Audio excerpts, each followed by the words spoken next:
Hello, everybody. If it's Wednesday, it's Warhammer, and that must mean it's time for another episode of Warhammer Weekly. An early episode today because of our very special guest. Joining me, as always, is Tom. He is not the very special guest. No one cares that Tom is here. Hi, Tom. That's true. Hey, everybody. Hi, everyone. Sorry. Hello, friends. There you go, Tom. You got to use your catchphrase. Also joining us, it's the one, the only Rob. Six Dice Skills. Rob, how you doing, sir? It's good to have you back on the show. Oh, thank you. Thank you for calling me, sir. Yeah, great. Hi. Nice to talk to you all. Everyone's listening. Nice to talk to you guys a lot. I've been, I don't know what my exact reaction to the model you put recently on Twitter was, but good. It was very loud, yeah, and very excitable. So yeah, nice to talk to you all. Thanks for having me on. Absolutely. So today we're going to talk about Rob's current and upcoming / whatever ongoing project, I guess is what we'll say. And we're going to do in honor of Rob's new project. We're going to play a new game special for Rob called the Honest Wargamer.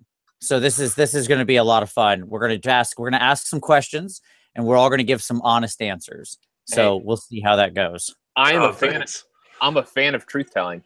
That's right. Yeah. So we'll probably I have some questions prepped. We'll probably get some additional questions from the audience and so on and so forth. But Rob, we're glad to have you here, buddy. Thank you for having me on. You guys do great stuff. It's my pleasure, not yours. So, well, maybe it's your pleasure. You tell me. It's your hobby. We can all share the pleasure together. And before this gets a little too strange and sexual, let's go over to the news. So Tom, what do we got this week? Let's start with the rumor engine. There you go. Sure, that's fine. I have that loaded up. Let me bring it here, and I will share my screen. And we can all bask in the glory of this rumor engine together. I have another thing prepped up related to the rumor engine we're going to go to afterward. So here's the rumor engine. An engine. Here's the picture. Engine. Yeah. Yes. Mm-hmm. You know, this is even when you think like I was like, what is that? Like, you know, like I'm not under my NDA, but in no way do I ever want to like bother to talk about future releases because that's just not. I just don't think that's very cool. And I'm like looking at it sometimes. I'm like, what is that? And now I can't even go find out, which is just frustrating. Sure. Well, these are so close up. You could have seen the actual model this was, you know, in your time there, and still see this and be like, I have no idea what that is. I don't know. So you guys go for it. Speculate away. I want to go elves, like a new elf release. Because everything has to be elves. You know, it's just elf. Elf. Hey, don't start with me. I would love it for just to be elf, but they changed the spelling. It's still just elf, but we're gonna say elf, and you can say it however you want. No. I asked because that's my job, right? Well, it was my job. I was like, it's got an A. How do I say it? And they're like, it's just elf. We just put an A there. I was like, oh, okay, easy. There you go. Noted. Okay. So elves. So I want to go with elves, but because like the little heart and the filigree and like, you know, that seems right in that space. But the top quarter quadrant in the top right suggests to me that it's technology. Because there's a piston there of sorts of there's a piston of some type. Mm-hmm. And so that makes me want to lean towards like Eldari something. Do you guys like this? You know, the rumor engine? Like, is it something you guys like? Oh, sure. I mean, one, it gives a constant news item every week, which I'm always happy to see. Like, show content is good. There's an honest answer. But on a second note, yeah, I mean, it's fun to guess, right? Like, I do love this. I like little things like this. It's fun to sort of theorize and stuff like that. Even I don't ever think I've gotten a thing right, but I don't care. That's fine. So here you go. Obviously, it's a steam-powered lance, so obviously we're looking at the Bretonnian relaunch as they boldly go forward into Clockwork Knights. And I'm, for one, am very excited for it. I herald our new Clockwork Bretonnian overlords. So absolutely, completely, probably not, but maybe could be. I have no idea. Do you know what?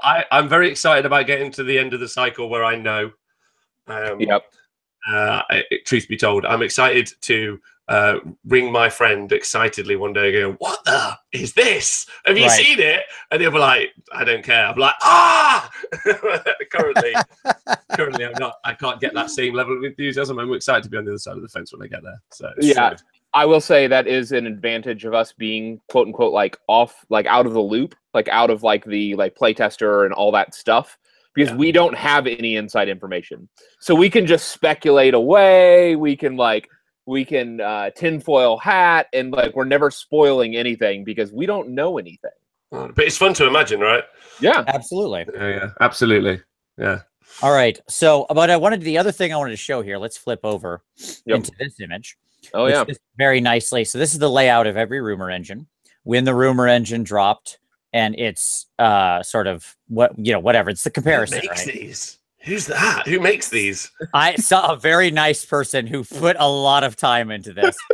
So this is May all the gods bless you, sir, or madam, whoever it may be. Yeah, I mean, it's 2017.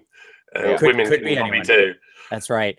So now keep in mind for our non-US, for our US people, these are in the other, like this is in a non-US date format. So like this is very hard to read for my brain. Like this is March 29th, right? I think is what this is, and April 5th, and then August 17th. So I got to look at this the other way around. But anyways, what shocked me about this, like this is all last February, that spoil that we had from last February of the boom. Yeah. These little bombs still not revealed back from February 8th. And then here in March, we had our little shadow. The first one. Right here. Yeah, that's just from Courage and Overlord ships, isn't it? No, it's not. That's what it is. Like not. You would think it is, but it's not. I've been putting those together. Right. Are you sure? Unless that's on the... Let me grab the ironclad real quick. Hold on. I am pretty... Could it be on the gun hauler? Because I don't think anyone in the world owns one. I do. Let me grab that off the shelf.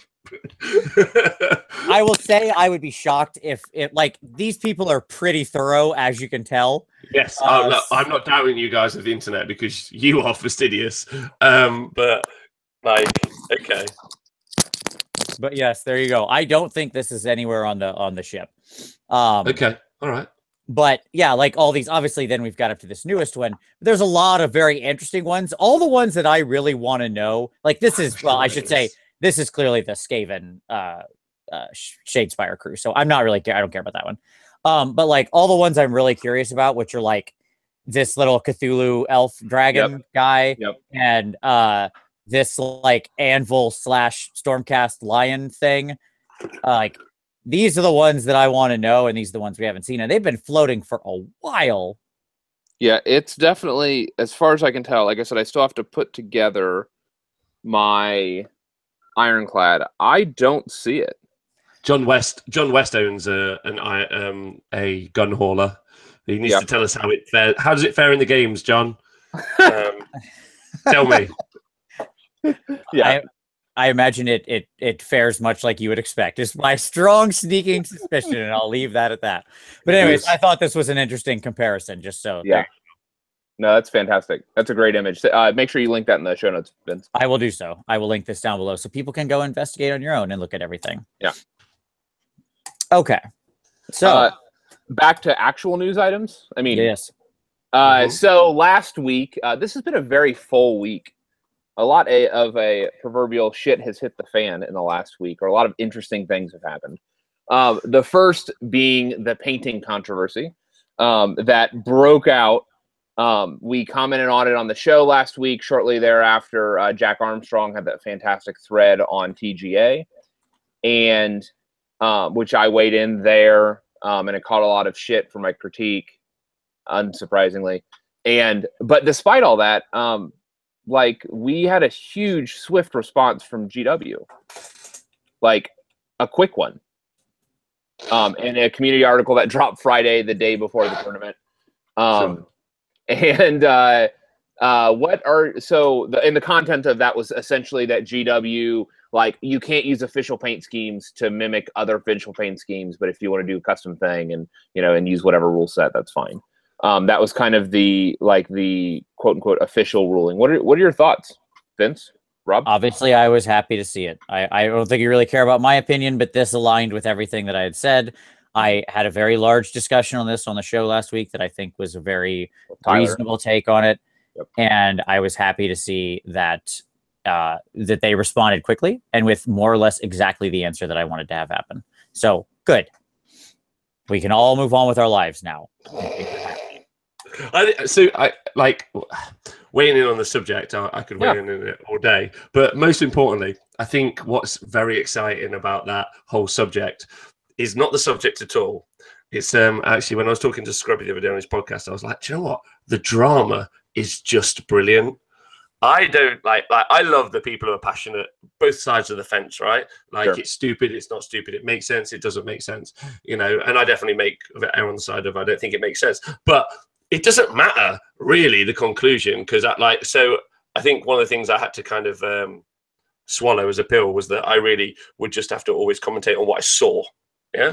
So like changing the rules or being involved in that process is not something I'm excited or interested to do. I'm kind of like, oh, this is stupid or this is brilliant, but whatever the situation, right, if this is amazing, I'm going to do this, that's great, let's go for it, and if it's not, let's deal with that as well, that's really fun. But the drama surrounding it makes the hobby far more exciting.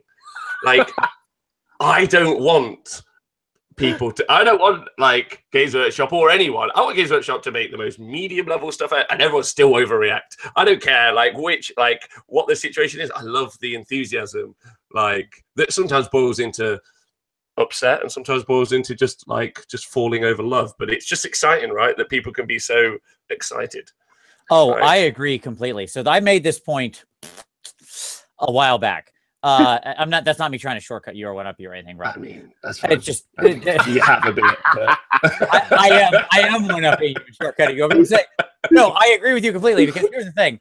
Like, what do you want? If everything was non-controversial, what would we talk about? Like, think of how much hay gets made and how much of your life you fill with discussing this. First off, I want everybody in your own time, not right now, to go Google the bike shed problem, and you'll see what we're all engaged in here. But at any rate, separate from that, this fills all of our lives with fun discussion. If there was non-controversial stuff, what would we talk about? Now, that's not me saying I want to see them submarine it and make really dumb decisions. It's just saying that, like, I don't mind. I think having a lot of these discussions is good and healthy and fun in the end. Like, there will be stuff we don't all agree on, and that's okay, because the world where we all agree all the time is actually kind of boring. And I'd rather have some stuff where, I'd rather have some stuff where we have to have a conversation about it and things get talked through and people make points, and that's fine. What's bad about that? I think it's a good thing. Absolutely nothing. What I want is, for me, but this is a personal statement, but I want people to have two opinions on a thing, or three or four, like, because this isn't like gravity, right? That's just a fact. Right. And the Earth, unfortunately, is round and not excitingly flat as some may want it to be. But what's really fun is that this gets to have two sides of an argument. Like, we don't ever have enough data to know what's good, right? Right. You know, ever. We never have enough data. All we have is just opinions of people all day long. And some people, we put more interest in those opinions, some people we put less. But who cares? Just everyone should have an opinion. Like, more people should come out with their opinions and go, I love this. I'm like, that's great. So I was like, I hate that. But like, also fine. Like, that's also fine. Like, whatever you want, man. As long as you enjoy yourself and other people around you enjoy themselves, that's good. Those are my thoughts. Totally agreed. Yeah. That would what be else we cool. got? Well, Rob Lloyd Sweet really wants the Earth to be flat, so I don't know if everyone's fine with that. Yes, that's surprisingly, the Flat Earth Society's members have only grown over the past 10 years. So there we go. Yes. Tommy, what else we got? Look, even the sphere that's in the middle of how angry you are is round. Okay, even the heart of the old world is a round sphere. It's in the artwork. So even the imaginary worlds are flat. I think that's flat. They're clearly deceived.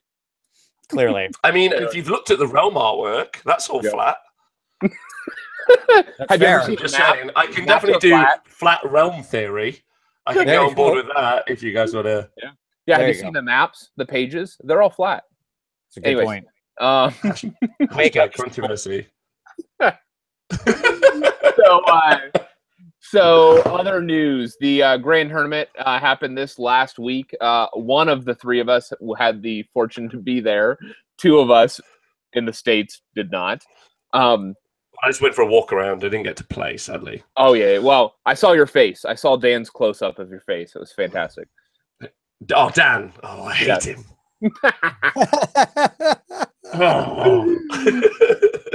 See, clearly, what needs to happen is you need to do a varietal show, Rob, with Dan as your co-host. Because that's the secret to Vince and I, is that we hate each other. Okay. Okay. He's not wrong. Well, mine and Dan's relationship was something that we did discuss off air. It was like he is, without a doubt, and I've said it on lots of shows. I've said in lots of ways, like I could never have done that thing without him, because emotionally, physically, totally supported me. And I feel like the same was true in reverse. But it was fun having that enigmatic relationship where you can just say, do you know what, I hate you, and it mean I think you're okay. That's as far as I'm willing to go. It's as far as I'm willing to go. Yeah, that's cool. But yeah, the tournament. Let's focus. Byron won, right? How amazing is that? Oh man, what a win! Like, dude, kudos to Byron taking a mixed order list like that. A bunch of just very solid pieces. And pulling out the win. Like, that last game was just fantastic. Sorry, I'm just laughing at rhellion saying physically. He's a big fella, Dan. Let me just tell you that. He cuddles well. Yeah. I think Byron's been playing with that army since, actually, I saw that at a Blood of Glory event when it was in 8th edition Warhammer Fantasy Battle, so it was on squares. So, wow. And I played against Byron at maybe the very first ever Firestorm 4's team Age of Sigmar event, before there was even a General's Handbook, and he was using elements of that army still. He was using the Frostheart Phoenix. At that point, he was using Caradrian. So he's played that army for, knocking on 2-3 years, like in Age of Sigmar. So he knows elements of it very, very well and what it can and can't do. So I think that's the testament of what that is. And it's beautiful looking. So, yeah. But commiseration to Liam as well. Yeah. Up there with that Sylvaneth army with the Dryads, big love. Yeah, like, let's talk about that. Sylvaneth on table 1, final game. That's, Scrubby, hey, there's your list. We talked about this, Tyler. We talked about the double, the competitive list would have 2 packs of 30 Dryads. Surprise! Well, no, I think his list had 20s. Oh, was it 2 packs of 20? I think it was 3 packs of 20. There was 60 Dryads. Correct. It was 3 packs of 20, so you could fit in. Got it. Why is no one talking about fit in the woods? My question is, why is no one talking about Eternal Guard at the minute? Like, it's been tossed around a lot. I'm not sure there's hay to be made there, but they certainly did well. But look, I don't understand what we're talking about at all right now, because to me, we are covering so in the concept of newspapers, you have above and below the fold, right? Yeah. In other words, like when it's sitting there, the stuff below the fold, you can't see it, so it's less interesting. So, okay, let's talk about Iron Jaws, Vince. There you go. Okay. That's right, baby. Let's talk about that second place IGA list, right? That's what I'm talking about. Who had the highest kill points, I might add. More than 11,000 kill points. The orcs did lots of smashing and with bashing. No brutes. That's what's important. Yeah. Okay. All right. No brutes. Repping that gore fist. Love everything about it. How many pigs were there? It was 2 units of 3, right? No, it was 336. 336. Yeah. Okay, and so they got a 15-inch move at the start of the game. I know. Day one. That army's been in my box since the first week. My friend Rob Crouchley, he sometimes commentates on Warhammer Live. His exact words were, after I played 2 games, first day, just put it back in the box. I was like, this just is no fun for anybody at that stage. But that was with Godrak. This was actually, I think, was this pre-General's Handbook? No. Did General's Handbook after Iron Jaws? Yes, it was original. Yes, it was. It was. So yeah, this was pre-General's Handbook, so you could get a lot more grunters in as well. So now they're 140. Like, that's they're cheap. Side of it. They're cheaper. They're cheap. They're great. Yeah. That wound per point ratio, me likey. That's all I'm saying. Yeah, Vince and I, just when we did our GHB review, we talked Iron Jaws, and Gore Grunters came up there. Just last week, Vince was repping the Gore Grunta Gore Fist. But everyone's doing charging outside of 9 inches, right? They're not just moving up to the 3-inch mark and then rolling it. They're doing outside of 9-inch charges. Otherwise, what are you doing? Right. Yeah, you're not trying. Well, I think it gives you flexibility because, I mean, that being said, like, whatever, like, there's the bonus of that versus what you need to move versus where you need to be versus the ability to alpha block an objective versus blah, blah, blah, blah, blah, blah, blah, blah, blah. Who cares? Tactic crap. The point is that it's awesome and I've got 18 pigs and I'm ready to go. That's the point. Ready to go. Good. That's right. Are you gonna just paint up some truffles and just deploy them in your opponent's deployment zone? Never explain why. Yeah. Just never explain why. But like, what do these do? But like, nothing. I just don't want to talk to you. They're coming. You just scatter these small mushrooms around on the side of the board. They're very critical for my army success. Thank you. For my emotional state. Exactly. Yeah. But overall, I thought it was nice. I thought it was a good representation. Like, the finals were, I thought, a good representation of a lot of different interesting armies. When you looked in the top 10, there were only two. There were really only two sub-faction duplicates. Obviously, Death was underrepresented, but that's not super surprising, given the current state of Death. And, I have no... Look, we all know Death is on the horizon. Malign Portents is coming in the new year. Death is going to get their due. Don't worry. The children, children of Nagash, your time is coming. Just wait. Death always wins in the end. So it's okay. But I was happy to see that list. I was happy to see a couple other weird ones. Like, there was a host of Slaanesh list that didn't do absolutely terrible. I thought that was fun. That's Brian's army. Brian Carmichael. Yeah, I think that was right. I don't remember what place they were, but it was in the top 20-ish or something like that. So it was good. I mean, I spoke to him at the event, actually. He said anything with a 4-up save, he's just taking 1-wound models with 4-up save. He's taking them out all day. You just can't deal with that army. You just can't deal with the higher armor. That's where he feels he's let down, which is really fun. I'm hopefully going to talk to him in a month or so about that, which will be fun. Nice. But yeah, there was a lot of people theory crafting a lot of very interesting armies. Walked around the tables just to have a look, and that was really exciting. Just seeing a mix of stuff as opposed to just the same thing. Yeah, once you got down into the sort of teens and 20s and 30s, which is still a lot of pretty impressive performance given the size of that tournament. These are still people putting up good kill points and having a decent outcome for a tournament that most people would be pretty happy with. You saw a lot of variants of lists. There was a Daughters of Cain list there, which I thought looked really fun. Just all sorts of interesting different things going on. And I think that's good. That's the kind of stuff I want to see. More people trying more different lists and coming in sideways. And to me, the first place thing showed that yep, you can come in sideways and win, right? That list with, I don't think my favorite part about that list winning, about the Phoenixes and the Dragon and all this winning and the sort of mage parade was Tom's spin on a dime. Okay. Between Tom, my co-host currently in this right now, Tom's spin on a dime between how garbage all these things are. And then the next day after this is maybe these aren't that bad. I was looking at these and, maybe these are all right. I loved your sudden change of attitude is my favorite part about it. I hate you. I know. There's a bunch of really, really cool stuff. Yeah. I don't know if you guys ever listen to me waffle on, but I do talk about this thing called the production meta, which I think happens and is true. It takes a while, a lot of the time, for people to actually put an army together, even if they paint it to a substandard at kind of my level of it's got colors on, that'll do, all the way up to your kind of level of painting. It takes a while for that to happen, no matter how committed the hobbyist is. So that's really, really interesting. And it's interesting that Byron has been rocking the same army and adding elements last minute super quick. But he's just developed that over time, that functionality with his army. But so all these people who are just trying to Slaanesh army once, I hope that they carry on using them and that we get to keep seeing them at different tournaments and events. And because I want to play against them. And I want other people to see what they're like. So I think that'd be really interesting.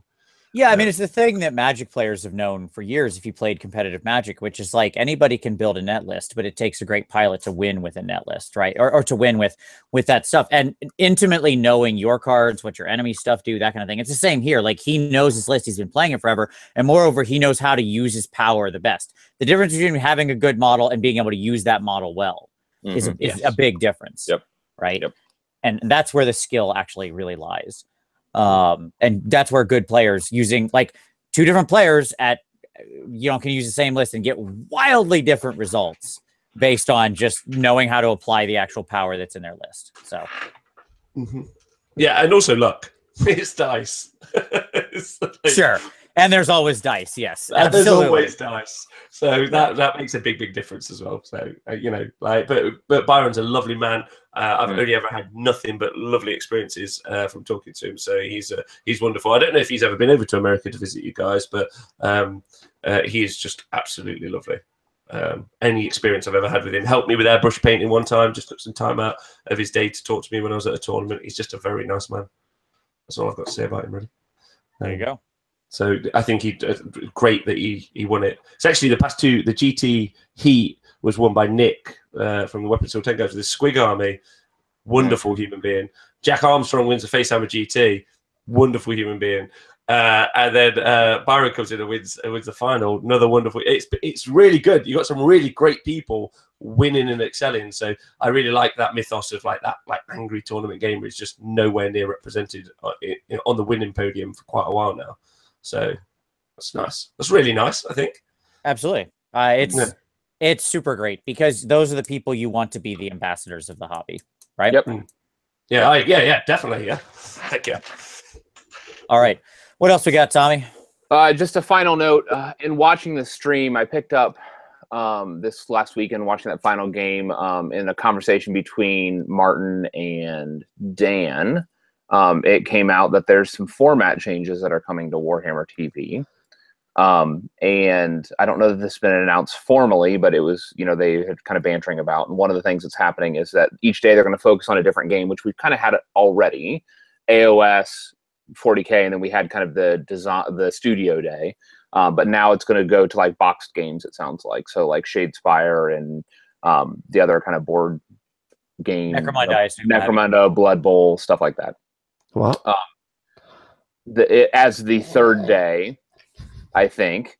And then the other thing that's happening is they're moving towards like a mixed variety show, it sounds like. So they're going to have something maybe a little bit closer to what we do, which will have like they'll do interviews with folks from both the community and the studio each of those days on those topics, as well as like talking tactics for certain books, interviews with players who've kind of mastered certain games, stuff like that. So it looks like there's a format change kind of coming to Warhammer TV from where they've been. So an interesting development.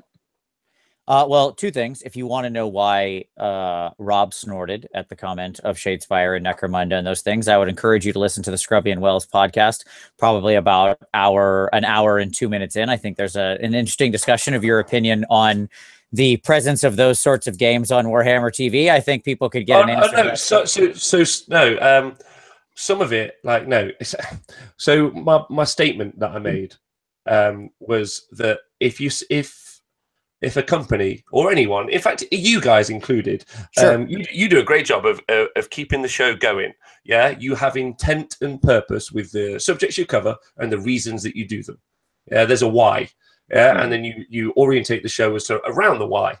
My complaint was, and it was a complaint, I feel a valid one, but that's my opinion, that there was no why. Right. And I wasn't, and as an employee, and also as the person doing, if you just came on and was like, we're just going to talk about anything, you kind of be like, oh, well, but why are we talking about that? Like, what's our purpose and why? I'm very excited to see Shadespire. I'm very excited to see a lot of the box games, but I very much want them to be. That's the thought behind them to be. This is why we're doing it. This is what we're showing. This is what the customer, which would be me, is learning. Is taken away is what are we extolling in the product that we're seeing that people can access and pay attention to, and that's very much what I think the purpose of that show should be. But that's my opinion, and that's because I set it up. So no, that's just my feelings. No, and I'm totally in agreement with you, because here's the thing. There's plenty of Magic that gets played on Twitch and other things, and like competitive Magic, and it's very popular. Competitive Shadespire, given the length of the time, is perfect for that sort of thing. And it would be great to show particular tactics, builds, decks, things like that in use. And there is a whole segment of the population that's going to be very into that. And that's what I want to see that shown on. It should build on the strength of what it is, right? For like things like Necromunda, I want to see that played. I want to see that played on the open terrain, you know, so not the initial, just trotting out the box, right? And that sort of thing. I want them to show people what Necromunda can be, right? Especially with the gangs. Show them the really, because Necromunda, it was sort of this first step into bringing back true RPG elements into the game. The nexus of Warhammer in the early 80s was an RPG infused wargame, or a wargame infused with RPG, however you want to think about it. And it kind of disappeared a little. And then Necromunda was like bringing a lot of that back in. I want to see that be the focus of the Y, because that's a different core set of people who can be very drawn in by those elements. So when I think you're speaking to those targeted groups, and it's very clear that that's what it's for, that's the best way to do it. So I'm excited for that content. I agree with you completely. The point is, don't just show the thing with a purpose. And I think that's absolutely, that makes perfect sense. And understand its purpose. Understand it requires you to understand the demographic and understand the different elements. Like when very early on when we did the narrative gaming on the Wednesday for the Age of Sigmar kind of like storytelling process, it was very involved, and we were very serious, because while I really wanted to show the competitive match play games between particular armies, which would be chosen for purpose as opposed to that person is available. Yeah. Right. Like, the story is an integral part of, well, this could be something people genuinely get on board with emotionally. They invest in characters over weeks, and they take time. And like it's a huge resource, and has a huge backing by the community of people. And the quality of the product should be excellent. That should be the why, and the why should be because the people deserve that, and because the game, as we know, as gamers, is that. I get excited. I've just come from Warhammer World, actually playing Warhammer with my friends. We've been playing some Tribe of Treachery. It was wicked fun. Yeah, I had loads of fun. And my friend was like, "I think I've got over 1,000 points." I was like, "I don't care. Like, it's not balanced. It's not close to that. Yeah, let's just have fun." Or that's the purpose. This is the why of what Tribe of Treachery is. This is the purpose of it. Let's go and do that. So, as to this new format, I don't like that, because I'm like, does that mean I only see one match play game a week and then one narrative game the next week? Like, they're both as important as each other. So. That's my opinion, which is why I set the format out as one of each for both game system. Right. Nope, or do they produce more content? And I don't know how they do that. But that would have to be the alternative, is to fit in additional. So, one other quick news item of note I wanted to mention that had come up earlier. Speaking of Shadespire, rhellion is doing a Shadespire event at Waaghpaca. You can reach out to him at rhellion. I'll throw it down in the show notes.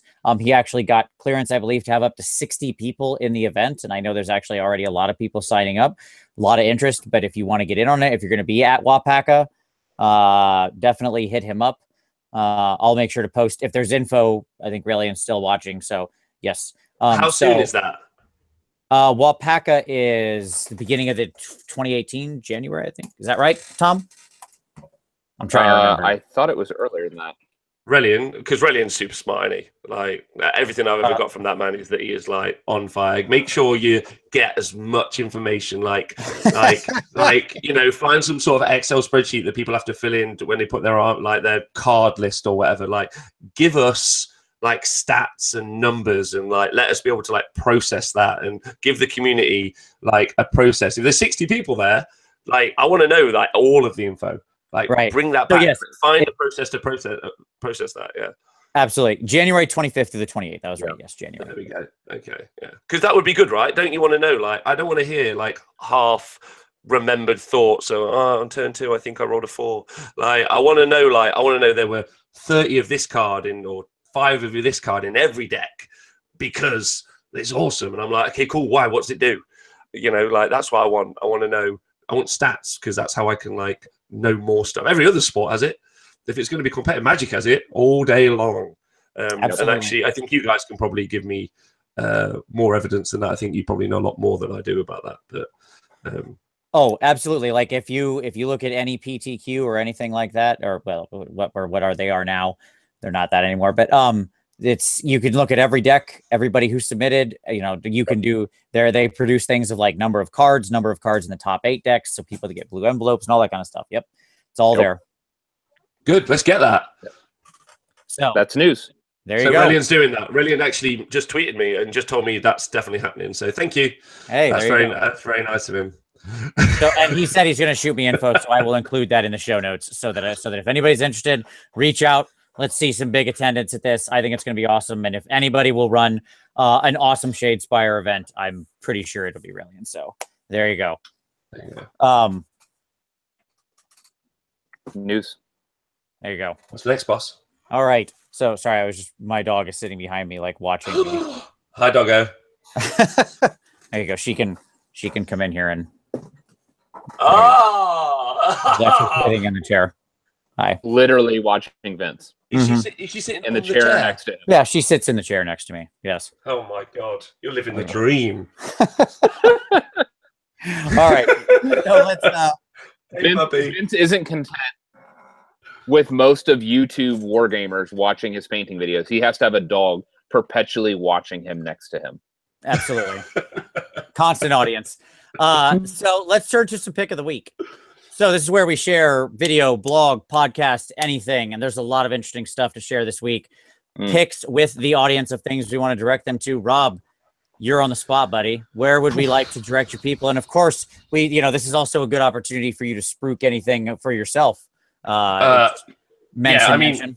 It would be great. Obviously, people, I think at this stage know that I'm involved with the project. I've been hired to be the lead host of the Honest Wargamer, which is nice. But am I allowed to do non-Age of Sigmar stuff? You're allowed to do whatever you want, man. So one of my favorite podcasts of all time has got to be the Eye of Horus Podcast, which is a Horus Heresy podcast from Australia. And those guys are just absolutely wrong. I mean, they will waffle for hours, but it's entertaining, and their passion is just overwhelming, and made me far more passionate about playing the Horus Heresy series. So that would be my. I think I try and extol them as much as possible when I get the chance to, because they're great. Have you ever listened to it? I have not. This is one of the reasons So I'll be openly, again, in the theme of honesty. One of my favorite things about this segment of the show is that oftentimes I find new stuff, and there's been so many things I've added to my listening and watching rotation that people have suggested. It's just hard. Like, even if you're really tapped in, and I have a ton of gaming podcasts, but it's hard. There's so many, and it's hard to find the good ones. So recommendations mean a lot. That's awesome. I'll check it out. Just don't listen to Bravery One, obviously.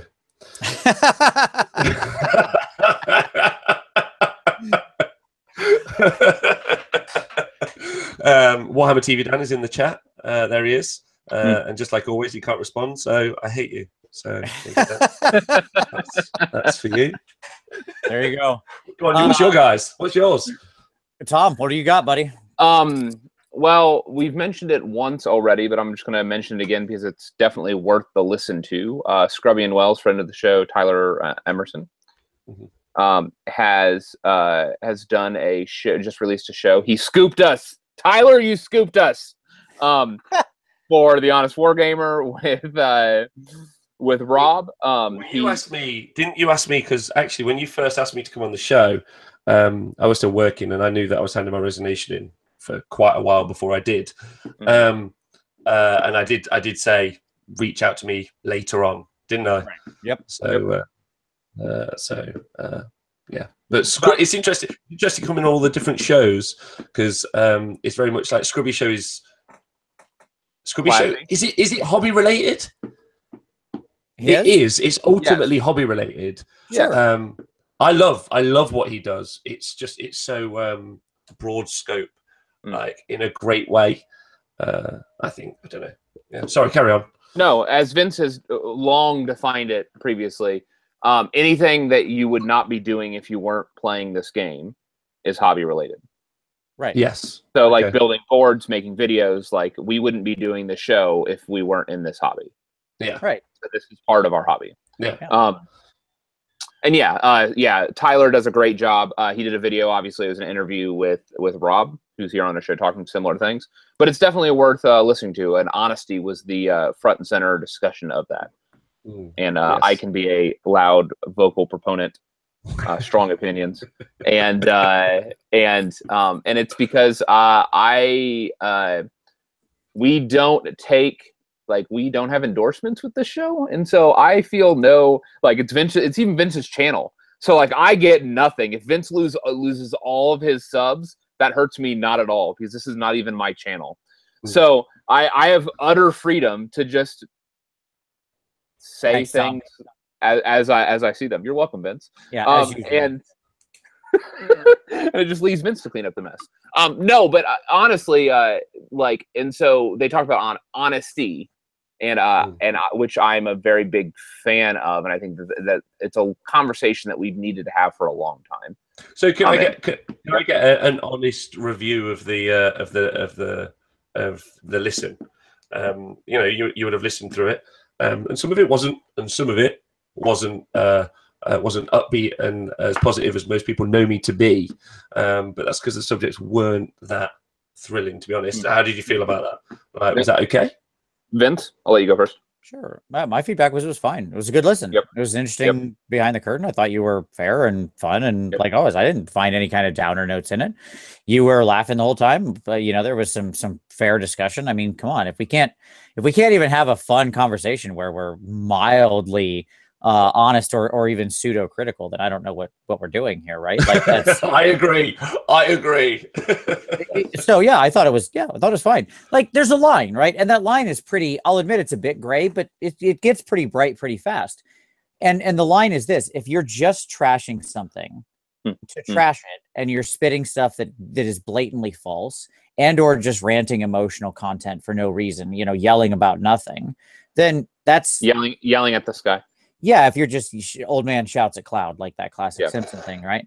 If that's where you're living, then you've gone over, like you're not producing anything interesting to me anymore. You're just being negative for the sake of being negative, and there's plenty of that content in the world, and I don't need any more of it. If you're just having a frank discussion about something you love and want to be better, and so you're being honest with it, then whatever. I mean, that's just part of life. That's where we should all be. Like I have discussions with my boss at work about what I can be doing better. I'm not a perfect employee, right? So like that's how you get better at your job and how you get better at everything. When I paint figs and compete, I have honest conversations with the judges, not about what I did good. I don't care. That's irrelevant. I want to know what I did wrong, because I'm never going to stop doing those things. So like that kind of honest feedback is the only way you improve. Guidelines for improvement. Yep, I agree completely. I think that I always enjoy Scrubby, even like he was a little bit more meandering this time through that. Tyler was, but I felt like it was a good conversation, and it was a necessary conversation. This is this conversation is something that Tyler, for those that haven't listened, Tyler name checks me partway through as he's going in, and it's okay. I'm completely I think it's awesome simply because him and I have been having this conversation for a while on honesty and what this looks like, and how do we be truth tellers while also being supportive of helping further the hobby while also being honest about critiques. Yeah. It's an interesting subject, right? Yeah, it's always tough because you want to be supportive of a thing you love. Yeah, there's nothing weird or duplicitous about that, right? Like we want to be supportive of the things we love, and when you're inside the bubble and talking to other people inside the bubble, you can be critical without it being perceived as something overwhelmingly negative. But it's harder. But people on the outside who are looking in might see you as being somewhat negative for no reason or not understand the full context. So there's always a challenge there. It's fine. Yeah, I mean, what I would like. So my goal is to be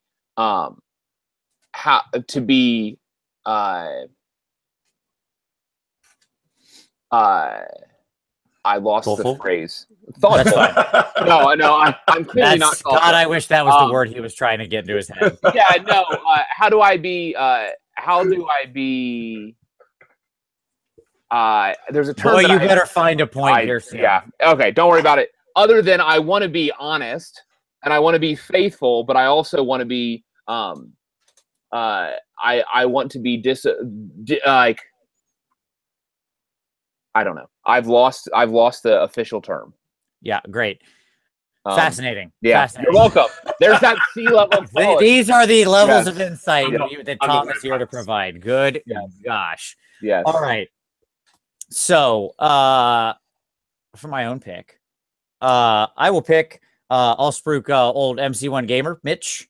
As I was on a show earlier today, it was my lunch break. This is right after I finished work, and I spent my lunch break talking about on his channel, and we were talking Slaanesh lists. So if you're interested in some host of Slaanesh fun, I built a couple Slaanesh lists and talked through them and how you could change them or do different things with them. I built both a Pretenders list and an Invaders list. So there you go. That's cool.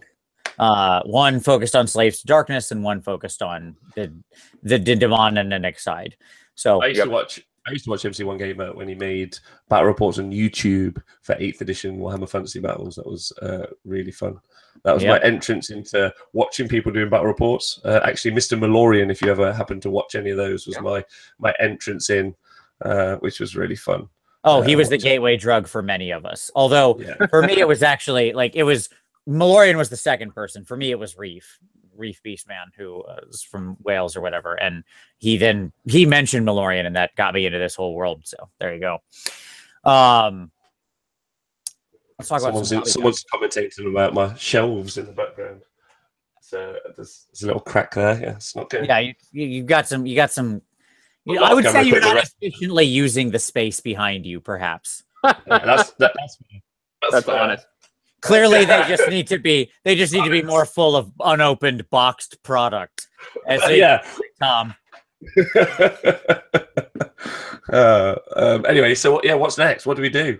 Next up, we're gonna talk about some hobby time. So, nice. What are you working on, man? What's on your table? What have you been hobbying on now that you're outside the bubble? So mainly, my hobby has involved me not buying 24 plague toads of Nurgle. Mm-hmm. Understandable. They're going around. I've had it in my cart. I've taken it out of my cart. I've looked at it 3 or 4 times. I've been like, don't do it. Think of other things you could be getting right now for the show. But I mean, come on. You can get 24 of them and 70 plague bearers. It's less than 1,200 points. And then you get to beat people with frogs. Tell me you're not going to just cry like a baby every time. Can we talk about the sculpts? I like them. Really? You don't like them? I have them. They're my Gorbeast chariot, instead of Gorbeast. Pulling your Gorbeast chariots. Yeah, I've tried so hard. Like, I'm a huge Nurgle fan. I ran my list last year was Nurgle all year. But I just can't get into the Forge World sculpts for that entire Tamerkan force. There's something about the sculpts that I was just looking at Kazakh. I was in Columbus visiting Vince, and he had Kazakh on the shelf, and I was like, don't ask me about him. I can't do it. I was like, I'm not going to pay money for this. I'm sorry. I love them. But do you want me to really trigger you? Go and ask me about ask me how many Kazyaks I own.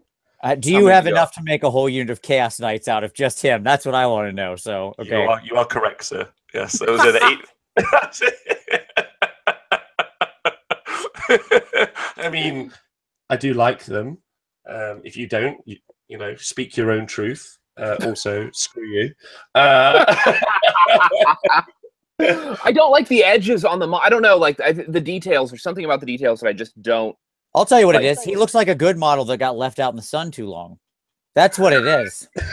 All right. You want some honesty? I think he's terrible. Wow. He looks like he looks like he got put in the microwave. Okay. And with a slice of melted cheese on top and then heated.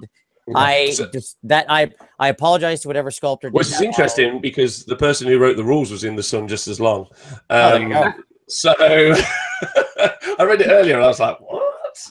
This is because I used it. I've literally come from playing a game where Kazyak was on the table being played in my Tamerkan force. Obviously not Tamerkan because I'm not that much of a sucker for good punishment.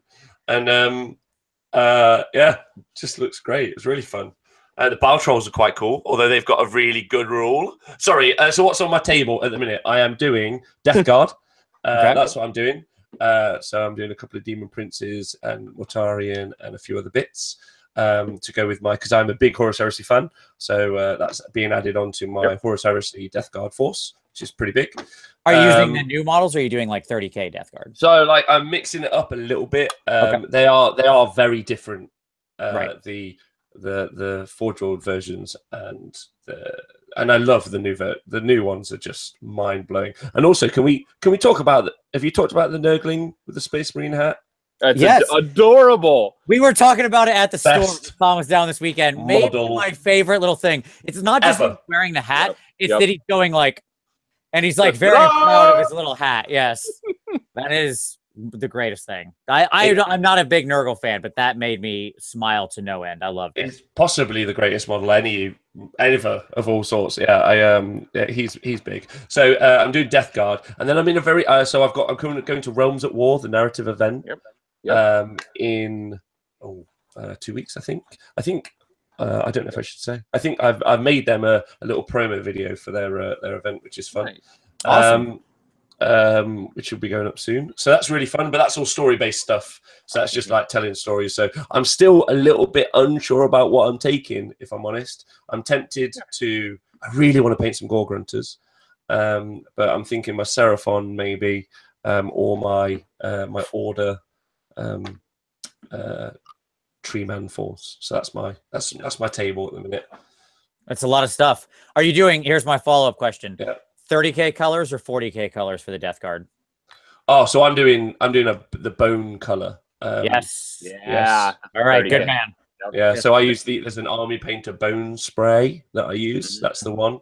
And then I just start from there. But I think I really like that. Because it gives you a nice juxtaposition to when you do want to put green on a model. I'm not a very good painter, so I don't want to like this. I'm treading on toes. I don't understand. This is. I've already said too much. I'm out. That's all right. There's gonna be some colors. You've made the right choice. I'm a big fan of the 30k color of Death Guard. That sort of white green, sort of that off, slightly grayed white like that. I love the 30k Death Guard color scheme. I hate the 40k new Death Guard color scheme of that green. It's not my color. It's again, the worst of all greens. Yes, it really is. And that's not me. Like if you love it, cool. There is no more personal thing. Now there is no more personal thing than like liking a color scheme. Like what you like. But it's just for me personally, it doesn't resonate. So there you go. So yeah, that's it. And then Sigmar is just all sorts of stuff at the minute. But definitely Seraphon's going to be my competitive army. So, and I have a big Seraphon army already painted, done, organized. So that's. I think I'm just going to do a bit with the basing. I'm going to probably because my whole Order army is going on one basing scheme now. Right. So because I kind of have a mixed Seraphon, Stormcast, and Sylvaneth army all together. So it's all different bits. I don't know if you've ever seen my Hurricaneums or any of my like mixed mash of stuff. So that's all doing that, which is fun. That's really fun. So just getting the bases on those. Awesome. Are all your Slann new Slann, or do you have any old metal fat fan frogs mixed in? No, I don't have any of those. I have a Lord Croak, who I love, who originally I modelled on a Balewind Vortex. Yeah. And now I'm like, this was unintentional because this was in 8th edition, just because it can't, so it would sit out of my Temple Guard unit a little bit like easier. And I think Croak was my favourite piece of narrative from that edition of Warhammer Fantasy. I did enjoy killing him with cannons. It was always fun. It was always one of my favorite things. Yeah, I enjoy passing initiative tests with him. Like passing. Like so that was fun. All right, Tommy, I know what's on your table because we worked on it this weekend. That was why you came down, but what are you working on? An entire table. No, I'll spoil it. Sure. So I think I'm at a point where I've primed it at this point, so we're good to go. We can see a thing. We are. Hold on. We are going to see a thing. So this is going to be my board for the next year.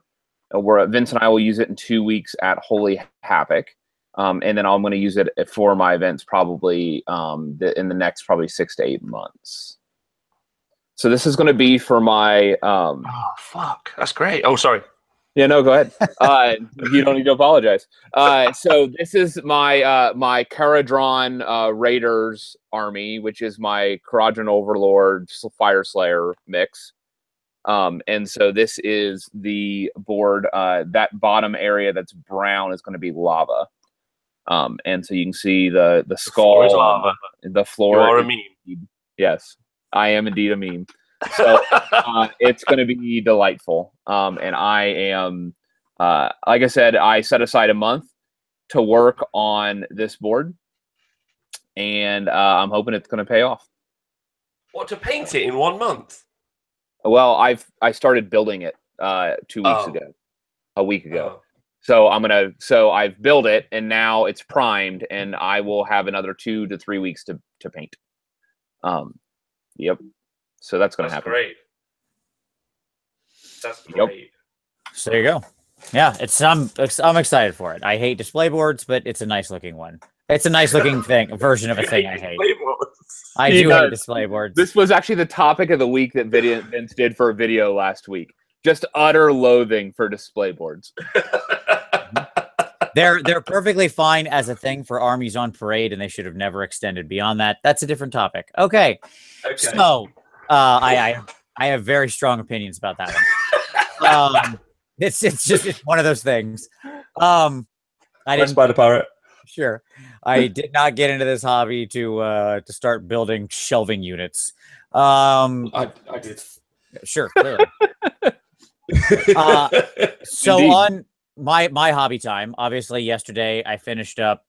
There he is. He's been here the whole time. God, that's so good. So good. This is the have people been DMing you? Like, can be honest. Have like people just DM'd you and gone, yeah, this is a picture of me topless. You deserve it.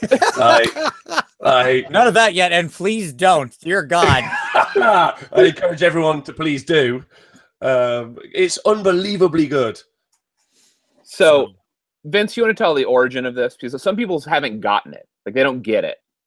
Well, I don't know. Yeah, sure. I mean, what came about from it is Tom and I were sitting around discussing, and that we were talking about Dogs of War unit, and he was mentioning running his reimagined Fire Slayer, the reimagined Slayer Pirates. Yeah, and I kind of talked about like Lumpen Kroops fighting Cocks and the Ruglugs Armored Orcs and stuff, and these other things, and then it just kind of occurred to me, our old Warhammer Online guild, we had a big rooster as our, like we had a heart and then a rooster in the middle as our guild symbol. I'll leave you to put that together at home. And so as we started discussing that, this whole army came about, and I was like, wait a minute, I could turn the Maw Crusher into a giant chicken. And that just seems amazing to me. And there's all sorts of funny words, which I won't say here, unit names that may or may not be offensive to some ears, for that I've renamed everything. Sure. Yes. And so this is the sort of manifestation of that. And I love big, insane conversions. This was a fun one. I try to do at least one big, crazy conversion every year. And as you can see, he's got his little, hopefully that'll come through. He's got his little fire rooster on the banner on his back. And yeah, so obviously there's a lot of kits in here. The little rooster tails with the hidden spiky in the middle is like Cockatrice and Manticore. The Maw Crusher is obviously the center. The Lord of Change wings, the Archeon vulture head, some Flame Phoenix bits and other things in here. So yeah. Wow. I think it came out well. You can stop lowballing it. Stop just being like medium about your response. It came out amazing and it looks glorious. Yeah. And so for those who have not figured it out, we'll be taking a updated AOS Dogs of War army to Holy Havoc in 2 weeks. Yes. And the idea of the whole army is eggs and bacon. So it's all, there's pigs. We got to get the chickens in there. So it's all chickens and pigs, eggs and bacon. It's the force is called the Barnyard Buster. So I'm ready. I'm ready to go. I've turned to working on my Mega Boss, who looks much less impressive right now because he's all covered in silly putty. But as you can see, let's see if you can, let me zoom in. Like, let's see if we can get that. Do you see who we've repositioned his hand to be holding a head? Do you see whose head he's ripped off? That's spine Archeon. included, Sub-Zero style. Nice. That's right. Yes. Archeon's head. I'm not afraid to rip Archeon's head out and use it as there. So absolutely. So, and he'll have a big banner and stuff like that too. So on his back. So looking forward to that one. So that's my hobby time. You've done very well. I love this force. Painting the Iron Jaws, playing them over the past couple weeks has honestly been so much fun. I resisted them for a long time, but thinking of this force and kind of like getting this fun concept around it of like these funny chicken orcs that are, you know, that follow Mork and are more sneaky and cunning. Just once I started into it, I've loved everything about it. It's just some of the most fun I've had in a long time playing them and modeling them and painting them. So it's been a great time. So let's play some more games, shall we? Good.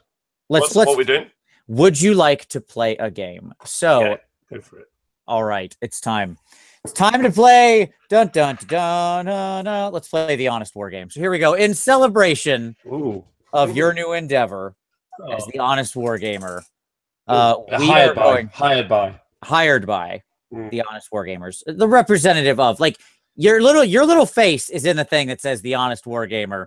I'm calling it. That's what it is. Like, this is just going to be your thing. The Honest Wargamer is like Columbo's wife. Deep cut. So, we're gonna play a little game here. We're gonna make some controversial, or pseudo controversial statements, and then give our honest opinion on them. So we're gonna go through a couple here. We'll all go round robin. All three of us have to give our opinions. We should try to keep these somewhat short because I'm sure most of these we actually could proselytize for hours on, right? But we will keep it relatively as concise as is necessary to make our point. And we'll go from there. And then we'll probably move to some questions from the audience. I will tell you right now, I'm going to filter those. So don't expect just because you ask a question, it necessarily gets answered. But I'll say when you should drop some questions in. Don't put them in now because they'll probably erode away with comments and I won't see them. Okay. So let's start out with a controversial question. And the one that prompted me for this one is because you talked about this, and I think I know your opinion, but it's fun and a very controversial one because people have strong opinions about this. Rob, you're the guest, so you get the curse and the blessing of going first. Oh, go. Yeah, go on. Is it possible to have a balanced war game? Right. Great question. So you look at lots of other systems, don't you? So we're going to be short and concise about this. You look at lots of different other systems and you work out how do they try to perpetuate or engender the idea of balance. And it's in lots of different ways. And lots of different systems, which are different to Warhammer, do it in different ways. And some good, some bad, some not. Most importantly, I suppose the big question is do you have to? And also, what's the process by which you control that? For me, it's points. I think anytime you change a war scroll, you've made a huge mistake, whatever that is. You know, Sale's a good example for me. You know, why did you ever have to change his war scroll? You just make him 400 points. Yeah. So someone can use him in a story, no drama. Yeah. Unless you think, right, we made a mistake with how it represents the model or the narrative. But points are the way. But it's a rock, paper, scissors game. Yeah. And I think actually it's got a lot more to do with the scenarios and how you structure tournaments. My friend Dan, for instance, really thinks that you can never, ever get one game is never a true representation. It should always be played over 3. So it's best of 3, which I think is interesting as well. Let's go for very challenging and requires a lot of resources. So a hopeful yes. Tom, what's your thought? As an aside, before I get started, I want to affirm something Rob said. Yes, once you've changed War Scrolls, there's a problem. Changing 2/3 of the Quadrant Overlord War Scrolls 4 months after the fact, not good form. Okay. But how would you have felt if they changed the points instead? I would have dealt with it. That's what I'm saying. Like because you've invalidated in-print things, that's a problem. Anyways, back to on topic. No, you can't balance a war game. It's not possible. At best, what you can do is you can keep the meta roiling and have too many variables to have the effect be predictable. Shadespire seems to be doing this, where there are just too many moving. There's a lot of moving parts, and the predictability of the whole system is very difficult. And so you end up achieving balance by overwhelming and changing the actual meta every 3 to 4 months. If you're doing that, what ends up happening is a form of balance is achieved because the ground that you're on is continually unstable. Go, Vince. So I have a lot of opinions about this. I'll probably do a full video on this at some point in the future, but here's Of course you will. Yeah. Well, it's been something that's been percolating in my head for like a year. My honest opinion about this is the following, that I think that it's the wrong question. I'll flip the script on myself and cheat and say, like, balance itself is a vapid term. It doesn't mean enough.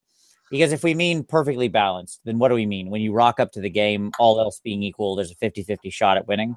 Like, there's a lot of different variables going on that we openly and casually accept in a war game that make things natively unbalanced. The presence of dice alone, the presence of the particular terrain, the type of terrain, the scenario that you happen to be playing, all of these things are factors. And that's not even taking into account player skill, which is obviously, you have to hold that equal, because that should always be, I think what we want is that to be a large determinant factor in victory, right? Not the only determinant factor, but a large determinant factor. I think the idea is that someone piloting a subpar list could beat someone piloting the best list if they're a really great player and the person piloting the great list is bad. But my argument would be this: there is so many variables and so many items in there that at best what you can hope for is that the game remains interesting. And to me, what it is, like, you're talking about balance over time, over the law of large numbers that we'd never actually achieve, right? Because you would need 10,000 games to get it to somewhere really where you could mathematically extrapolate what the percentage chances are. And we'll never reach that. So given that reality, I tend to agree. I think, Tom, you make a good point. Like, keeping things constantly rotating, introducing new things, getting people to experiment and try new things keeps the meta innately balanced, because it keeps things unfamiliar. And to me, the enemy of balance is actually things being static. The more static things are, the easier it is to find things that have even a 1% better chance of winning. If everything else is held static, then the thing that is 1% better is the thing you should play every time. Yeah. So an example of this, just briefly, like, Vince, I don't want to jump into your spot, but my Nurgle list from last year, Vince and I, we've talked about this. My Nurgle list worked last year in the last GHB because of the nature of the armies at the top of the tier. The reality is that type of list doesn't work now. Because it's such a sweeping statement to make that statement. Like, and that's back to what Vince says. In that we have such a small data pool of statements like that. And statements like that discourage. While that's your opinion, that's great. I think what's really nice is if you say, I don't think that lists like that Nurgle list won't work, but it would be great if someone was able to show me that there was, because I would like to see what that is, and I want that person to show me, right? Like I've been playing quite a bit of 40k, and I'm pretty certain Jesus cults are just effectively useless. Yeah, but that's my opinion, right? Sure. And I'm sure someone will go, actually, I've done this and that, and this is how I do this. And I'm like, cool, I need to know, because even mastering one army is hard. Mastering a whole game system is even more challenging, I would say, and requires like constant, honest, and frank discussion about with no like flat-ended statements. Because like, if you could tell me there's someone out there who can tell you that something is rubbish, end of conversation, and you would listen to them, then let's go find that person and only listen to them. But they can't be right about everything, can they?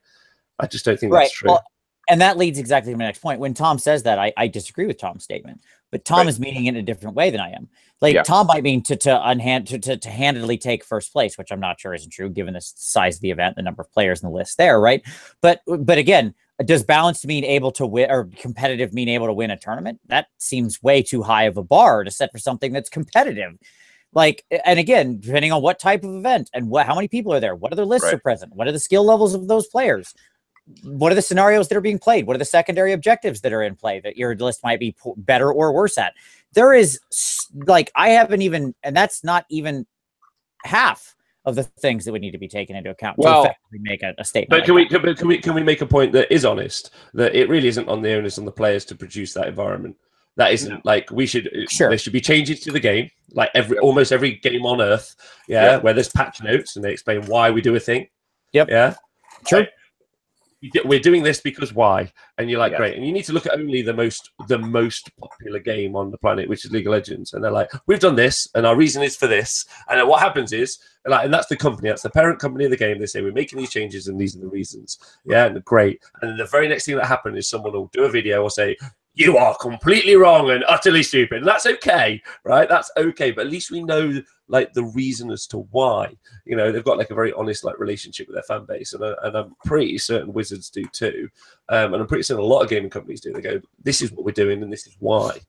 And that's cool because it's the why that's really important, I think. Because then you go, okay, it's like, you know, there's a reduction in cost at the minute in Age of Sigmar for taking large blocks of full units. You're like, great, cool, why?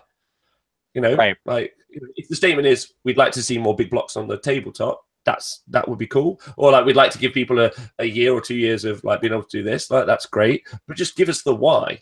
Mm-hmm. Yeah. You know, should I invest in painting 150 of a certain type of range of miniature, like Free Peoples or whatever? Should I invest in that for a year, knowing it's only really going to be viable for a year, or should I invest in it for 2 years? Like, what's my purpose? Right. You know, those are my thoughts as well. I totally agree. Good. Pulling back the curtain and showing design insight is something that I've been a big proponent of for a long time. Real quick, Tom, I know you want to make a point, but I want to finish up my balance point. Please go ahead. Moreover, people who say that like balance is toxic when it gets to a certain point, and my point is this: if every army, every force that you could align, that you could construct, were somehow magically, truly, perfectly balanced, I can take any units in any combination, in any numbers from any army, and they all hit that 50-50 ratio. Then the game would be pointless. Because you're playing chess or checkers. I don't even want to get to another game analogy, okay? Because like there's always going to be problems with the analogy.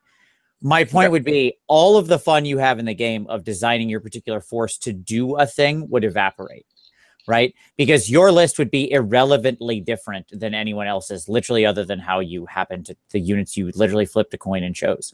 So like we value list building construction. It says something about us. I don't just mean Johnnies who really like try to eke out power from their lists. I just mean all of us say something about ourselves in the lists we choose to put on the table. You know, I know Paul, Wagner's in the chat, and a man who loves spiders and has all these incredible spider conversions. It says something about him, and he says something about himself when he puts these things on the table. And it doesn't necessarily have to do with the power of the thing. But and he enjoys wherever they are. He wants them to perform well, and he plays them really well. And if he could just take anything and achieve the exact same ends, that's a diminishment of that thing's individual value, right? Like the variability of the units to perform in different ways, to do different things, and then the challenge that brings of having to then assemble a list to accomplish all of those goals and hence create imbalance has value to it, right? But that opens the door for there to be things that are less balanced, because again, we can't just say Khorne is really powerful or something. Great, I'll trot out a demon list full of blood thrones and heralds and blood crushers, and I guarantee you that's not a super powerful thing, right? So like the point is that like you've got to get there. There's a lot more nuance hidden under here, and we often tend to shortcut these discussions in a prima facie way that just isn't fair or honest enough to the conversation. So my brief note is that I want to defend my statement that my list doesn't work because it was dependent upon Sale, who had his war scroll changed. Right. So the actual core mechanic of the list no longer exists in the current meta, and is now different. You can teleport your Chaos Warriors, but whatever. We won't get into that. Sure. All right. You just can't throw Plague Bearers around or whatever. Okay. So, good. Those are the good answers. All right. Question 2. The compendium armies have a place in AOS. Yes, no, maybe so. So here we're going to mainly talk about all the stuff that's been shoved over into the compendium PDFs. Do they have a place in the world of Age of Sigmar? Rob, you get to go first again. I'm putting you on the all these. I think Bretonians, Tomb Kings, whatever. So happy to be able to say Tomb Kings, and I have to say there's a Death Army playing in the GT. Who won Heat 2? A Death Army. No, it was a Tomb Kings army. I think what's really nice is that if you've got miniatures, you can play with them, right? That's cool, and there's rules for it, and even there's Games Workshop have shown some support for that, which I think is excellent. But they do want you to go on board with the new, because they've got sales targets to hit, but also more I suppose I always think secondly that's the second primarily they'd like you to be involved in the hobby. So I think that's interesting. So I think it's great that they're there. I don't mind that they're not there. If someone rocks, and I like the background from Warhammer Fantasy Battles. It's not my problem that background doesn't exist anymore for like the current universe. Like Croak to me is Lord Croak, and I tell the story as is, because there's lots of background that I don't have for anything. I don't know what Darkling Covenant's background is, or if it'll ever have any. So I think of them as dark elves, and I think of executioners as being what they are. Right. So I like them. I like it, and it doesn't bother me. It doesn't upset me at all. I like it. I think the more people play Warhammer, the better. I don't care what it's with. A perfectly fair answer. Tommy, what about you? Given the trajectory from GHB 2016 to 2017, no. What do you say? Like you want to explore that a little more? Nope. No. What I would say is that all right. It feels like any compendium war scrolls that move too far outside the bounds of efficient will be adjusted down power wise. That is, it feels like what we had universally moving from 2016 to 2017. Sorry, can you qualify that statement? So, do you think that there's a deep amount of thought that necessarily goes into what those things can do at their points cost? I think that because I would be interested in that being true. I think that they would rather people move on to the hobby, move on to be current kind of supporter, and so I think they just want them to go away. Honestly, who are you to say whose hobby is what? If someone just loves Doom Kings, they spend £1,500 on their models and they love them. Yeah. Like, I'll play you all day. There you go. There we go. Where are they? Are they there? Good. Okay. You know what? I'll come to America 12, and then we'll play. I have 12,000 points of Good. Doom We'll play some sort of sand-based scenario, and it'll be awesome. Yeah. So here's the deal. But what I'm saying is that for the trajectory from like the future of the game, they don't have a place. Because if at any point anything is too good, at least in match play, yeah. I think it'll get shuffled off. And I think that, or what I mean by that is I think that it'll be pointed to the point of being non-competitive, or it'll get keywords changed so that it can't be included in anything that's functionally useful in a competitive play. Like the irony here is that Byron actually had a compendium scroll in his force. I don't know if people saw that or not, but High Elf Spearmen were there, and I was like, yeah, go boys. But the reality is that that largely is not. That's not the reality. That's not where we're at. Tomb Kings can still field an army, but you can't summon Tomb King skeletons anymore. It's not a thing you can do anymore because they changed the war scroll itself. And so you can't heal your constructs anymore from the free spell because those free spells aren't on those war scrolls. They changed that. And so they ratcheted down a vast majority of the power level. So no, there's not a future for those war scrolls in the long term of the game. Are we talking about match play? The match play game? I am, yes, match play. It's yes. When I'm talking almost exclusively about match play, narrative play, awesome. Let's roll some dice. Let's put some models on the table. I'm in. But I think in the long term, there's just not a place for them in the trajectory of Age of Sigmar. Okay. You have 12,000 points of unpainted plastic models sitting in. Hey. Not all of them are unpainted events. Nagash is painted. Congratulations. He's on a sand square base, raising Tomb Guard out of the earth in front of him. Way to go. Put back down. So I've got I don't know. I haven't looked at post points up increase, because some of those points went up. So I mean, sure. I'm positive that I've got more now. But at last count, I had 14,000 points of painted Tomb Kings. Not to mention a full Bretonian army, like 80 knights plus full characters. So if anybody, I feel as though I have some authority here to at least have an opinion. Not necessarily, it doesn't make my opinion any more right. I'm just saying I feel like I've invested enough to earn an opinion. Yeah. Whatever that's worth. And my opinion is they're just fine. Yeah, how they are. It's great. It's cool. I don't need them to be competitive. I was never going to take those guys to tournaments. I don't need them to be the match play hotness. Just as long as I always have rules to use them in the game, I'm happy because I can get them out with my friends and play them at a table. And that's what I really want. I want to feel like I can still put them on the table. And are they the most efficient thing ever? No. Do I need them to be? No. I can still have fun with them. And as long as I have scrolls and I have ways I can play them, like the changes you're talking about and putting your finger on, Tom, those are only relevant if you're making some kind of direct comparison where it's like what they were versus what they are. I don't care what they were. I care that I have them. Again, I don't need them to win tournaments. I got 9 armies. Okay. And like, I got plenty of things. Building my 10th.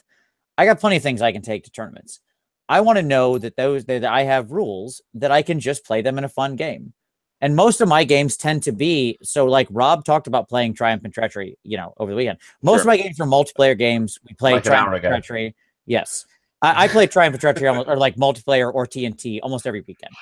Okay. Almost all my games are 3 and 4 people. It's already chaos ball. So like, like efficiency and that kind of stuff doesn't matter. I want to be able to use my toys and I can, as long as I have points and as long as I have scrolls, I can use my toys. And so, yeah, they have a place for people like me. And for people who want to roll them. And if there's a couple things that sneak their way in, awesome. Great. And can we just talk about that before anything had points, when the community in England over here, I know everyone in America was doing it as well, when everyone was putting points to stuff and making points up. Yep. We were doing that too. If they don't have points in the future, we'll just work it out. We'll put that together and just like, that's not a drama. Like, I think really it's about the attitude you have with what you're trying to bring. Someone will take Tomb Kings to an event because they think that they'll win the event. Right. And that's a question, like only certain people can do that. And I think maybe that's a very fair point to make about match play. If only a very small portion of the population can get their hands on certain models to be able to play them in a match play setting and win with them because they're so powerful, then that really doesn't create like an environment of fairness. Which is a really good conversation to have. I completely agree. But similarly, like people pick stuff that they think they're going to win with and that they're going to enjoy. Because people pick Stormcast, they're like, I'm going to win with Stormcast. And someone's like, I'm going to pick Bloodbound. That's what I'm going to win with. Someone's like, I'm going to use the Change Host. That's what I'm going to win with. That's fine. Like, so I don't know why it can't be Tomb Kings with the caveat that yes, something that's rare or difficult to get a hold of does actually negatively impact everybody to a degree. But as long as we can always play with it in stories, that's great. Paint them up. You've only got Xandri, just spray it and do a bit of wash. And we can play some games. Get them 12,000 points done in a day. They can be a very quick army, yes. All right. Although those snake surfers are finicky, fiddly, man. Let me tell you what. All right. But outside of them. Okay. Statement the third. But these aren't really questions. Not all of them. Some of them are.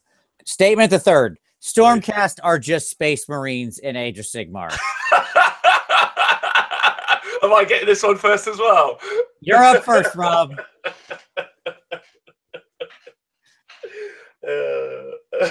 Your honest response. If you need a moment to recover, I can go first. Okay. So the similarities are just dauntingly similar. Like they're just like, it's like they teleport, they drop pod. There's a God King. He sat on a throne. Like it is replicatable. And you do have to remember that this is a time when they released a game when they were like, we won't do points, which obviously was a huge mistake. And also similarly, the background was a huge mistake. But also there's a huge capacity in the background that I get excited about for growth because it's effectively eternal. I loved it when I saw the Sylvaneth Battle Time for the first time, and I know a lot of you guys would have seen that video. I was just like, look at these different War Scroll battalions that are narratively themed but give me power. I'm like, this is absolutely brilliant. But yes, they are absolutely identical. They couldn't be any closer. They've even got bolters now. Like it's just, and I'm like, but you know what? Like the big question is that bad? Yeah, I don't think I would challenge someone. You both are going to agree. Like long form, short form. Are you just both going to say yes at the end of it? I'm going to wedge a slight difference in there, but I mostly agree. Okay, right. I think no, it would be very hard to disagree with that statement. But Right. the big question is that bad? So I'll jump in right after this because okay. It. So one, Space Marines themselves were modeled. The history of them is that they were modeled off of Chaos Warriors because when they were introducing 40K, they noticed that Chaos Warriors were really popular, and so the heavy armored, large shoulder padded, easy to paint figures that were Chaos Warriors, especially if you go back and look like your Hero Quest Chaos Warriors, that style. They wanted a model in their new game that would have a similar silhouette, aesthetic, ease of paint, and ease of getting into the hobby, and so Space Marines were created. So Space Marines are originally sourced out of fantasy anyways, so this is just full circle. Two, I agree with everything you said as far as like those similarities. Here's the difference I'll lever. They're Space Marines in all the best ways, and they're not in all the best ways. So agreeing with everything you said about that, they are also actual heroes. Space Marines are just genetically engineered murder machine, psychopath, amoral, like lunatics who are basically genetically bred to murder anything that isn't them. But I couldn't human being. But I couldn't disagree with that statement anymore. Like I think that there's an intrinsic beauty in the flawed nature of Space Marines, like that goes all the way back to like there is a bunch of very, very talented authors that have worked very hard on crafting like a jagged piece of narrative in Warhammer 40,000 that is like intrinsically intoxicating because it's utterly flawed all the time. Like, and I think that's crucial. And I think that's what I don't get from the Stormcast. I don't get. I want there to be flaws. I want there to be mistakes. I want there to be problems because in that I see humanity. Like the heroes are like hero to some, villain to others. Like it's constantly different. Your view and Space Marines and all of the different chapters, all the different people that like them or hate them. Have you got any that you love or hate? Right, that's a great question. So I was gonna go to that. Like I wasn't. Sorry, I don't want to cut you off. No, you're perfectly okay. It was your response is perfect because it segues my point. I was going to say that's the prima facie view of Space Marines if you look at them from 40,000 feet. I was going to segue into exactly your point in that when you get into the novels and you look at the detail, there is wonderful characters amongst the Space Marines who are interesting people who have brought these various chapters and things to life, right? Throughout 20 years of narrative, like really, really compelling, interesting characters. So I totally agree with your point. My point is when you zoom out and look at the 40,000 foot angle, they're both boring, flat, sort of just different kinds of boring, flat canvases, right? Canvases. Yep. And AOS hasn't levered as much in there. There has been a couple very interesting Stormcast heroes that have been put in there. Like there's a couple that have showed up in some of the novels that are actually really interesting. But the reality is we haven't had as much of that yet. And I totally agree with you. Can I jump in here? Like, so let me just say that I would actually, so I agree with everything that's been said. Like, let me affirm that. But I think that element, that flawed character is there. That trait is baked into the Stormcast, Rob. I think it's there, but it hasn't been explored narratively. No, and I think it's apparent from day one, with the reforging is there. That's exactly it. That's it. So that flaw is the reforging and their losing of humanity. Because that could go real south real quick. Well, and it could also manifest in lots of interesting ways. It doesn't necessarily mean they all have to become cold sociopaths. I'm not suggesting that they're going to become cold sociopaths. Right. But what I'm saying is there's a really interesting story there. Yeah. And I hope over time that gets explored. As has been pointed out, Josh Reynolds has done amazing work in both 40K and in a lot of different novels. I would say, though, that like, if we're on a narrative conversation quickly with this, is that I have no problem with Games Workshop, for me, absolutely never writing another Space Marine thing or a Stormcast thing for the next 10 years, because I think that there's such a wealth of other IP that they own that they could explore, that, as much as we could get behind a Stormhost or a chapter of Space Marines, you could get behind like a Sylvaneth Wildwood or an Uruk Warband. I don't know if you've ever read the fantasy book Orcs, where it's just written from the view of orcs.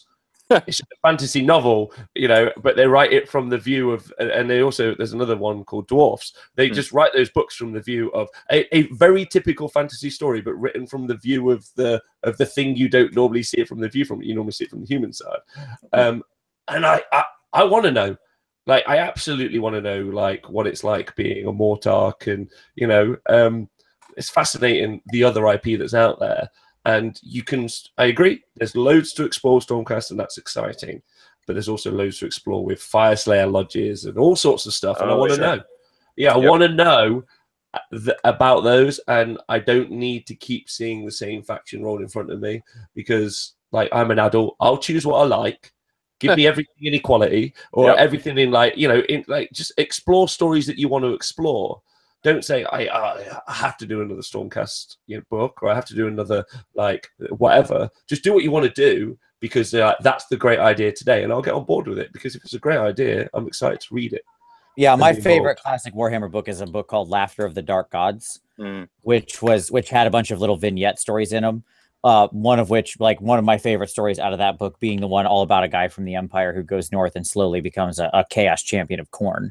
And it's like, it's really interesting because it's written completely from his perspective of, like, what, and you sort of see how they think and act and look, and how the slow slide into chaos happens, that kind of stuff. So yeah, that's good.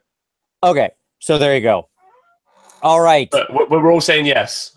We're all saying yes. They are, and it's not a bad thing. And it's not a bad thing. It's not a bad thing. Yeah, let's own it. But they are. Just the other day, I saw somebody use Stormcast. Like, I saw on Twitter, somebody had I don't remember what chapter it was. It's a yellow and red chapter, and I apologize, I don't know Space Marine chapters well enough.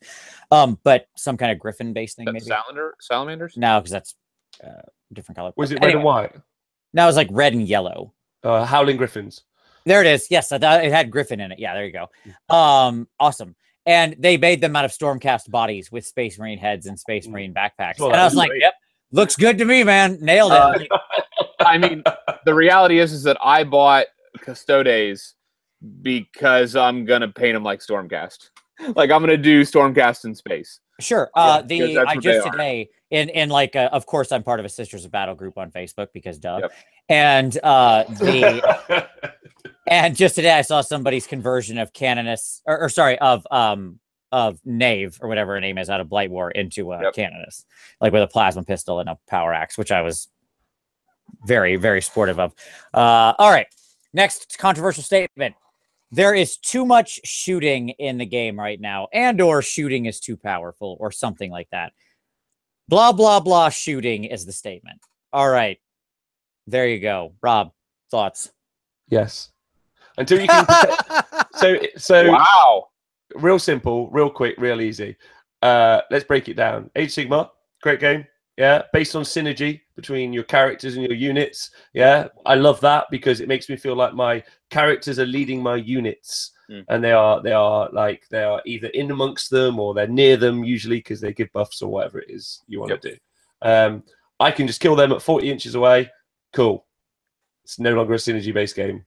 Nice. Yeah, that just bothers me, like, straight off the bat, you know. And it's very few armies I have access to. But then again, look at a bunch of armies that are doing really well and they have no shooting in them. So, like, there's a really strong conversation to have there that's just simply not true. So there you go. Those are my thoughts. But I like it when armies battle, and I like there being those archers that do some shooting. You know, I don't mind shooting into units or even out of units. I can kind of like square away in my head and like make that abstraction. But yeah, there you go. Yes, let's go for yes. There you go, Tommy. No. Okay. No, I don't think shooting's a problem. I just think people need to play better. Oh, sorry. Can I? I don't want to override you. It's just someone said to follow up.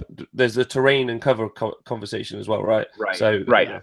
And that's actually where I was going with this. Is that I don't think shooting's a problem. I think that people need to like position their models better.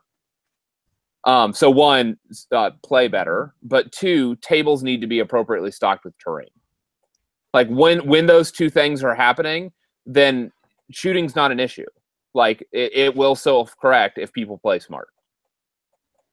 So that's what I would say. But everything, like, that's true of everything, right? Like, just like, it could be combat's the best thing ever tomorrow. Yeah, but sorry, carry on. I've got a question for everyone after. Go on. You're okay. Yeah. So I'll give the answer of, I think right now there could be some minor tweaks, but I think for the most part it's in a pretty good place, is my honest answer. And that's coming from the point of view of somebody who, as I've said many times, regularly stares down a sort of basically what is now a gray water fastness army. Thanks a lot, by the way. Like one of my regular opponents, as I've mentioned many times, runs 2 cannons, a steam tank, an engineer, and 60 handgunners, and this is a normal thing that I face every single week. Rocket battery. Yeah, so like, you know, with an engineer holding that all in the center and a Huracanum. So like, I'm very used to the concept of cannons that hit on 3s and rerolls and all this kind of stuff. And, you know, yeah, it sometimes makes it challenging, and sometimes I lose my big pieces in game 1, or like at the top of 1, I'll get a big monster shot down. It's not like it never happens. And sometimes it doesn't happen, and often that person gets wiped off the table. And that's a very hard skew. You know, to me, I think there's probably a little bit of work that could be done. I wouldn't want to see any big rules changed. Like I wouldn't want to see a 40K style you can't shoot characters. I've made a whole video on that. You can go back on my channel and find it if you want to see what I think about that. I don't like that independent character rule, and I think that's caused as much problems as it's solved in the game. I don't like the fact that there's one random idiot sitting, you know, 5 inches in front of Rabute Gulamon, and suddenly my entire Chaos army can't figure out who the real target is. You know, so there are dark sides to all these interpretations. For the most part, I quite like shooting in AOS, and I think it's largely fun. It gives you the ability to pick out pieces if you know what it is and to target them. It keeps the other player on their toes. They do have to play smart, as Tom was saying. I think we could probably minimize it in a few ways. There are skews where it can get bad and negative and create a very bad play experience for people. And so, like, I would like to see it more handled through some individual war scrolls where armies, as you mentioned, who don't have access to these things, have some better pieces or tools inserted into them that lets them better navigate it. You know what I mean? Like, and mitigate it. Things like Cunning Deceiver was a great thing for Chaos, neg 1 to be hit and shooting, or whatever, neg 1 to hit generally, I guess, in the first round. But like that kind of stuff that helps Chaos close and things like that. Those kind of things can make big differences. So it only takes little minor pushes to really change the whole experience of the game. So I would like to see it be something that's focused on, but it doesn't need to be like hammered and attacked with a sledgehammer. I think you can do very minor touches and you'd see big effects in the game. I think you could probably just fix it with terrain. Sure. Terrain is a big deal. Sure. Yeah. Like the way cover and terrain works could also be very impactful. Yeah.